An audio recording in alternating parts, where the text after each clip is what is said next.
अरे चलो। अरे देवा। अच्छा क्या फोन तुमने किया था? या दे चेक करो। या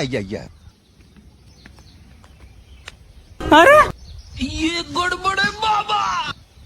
सर ये मर चुका है।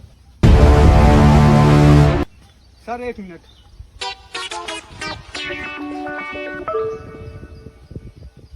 अरे देवा। सर अच्छा इसकी सांसें बंद हो गई, दिल रुक चुका है, इसका मतलब ये खत्म हो गया। चलो कोई बात नहीं, इसके बीवी बच्चे बुलाओ। सर शादी हुई थी, बाल बच्चे नहीं थे। इनके बच्चे नहीं थे। ये क्या कर रहे हो? अरे सर आपने सुना नहीं, इसके बाल बच्चे नहीं थे, इसका सैंपल निकाल रहा हूँ।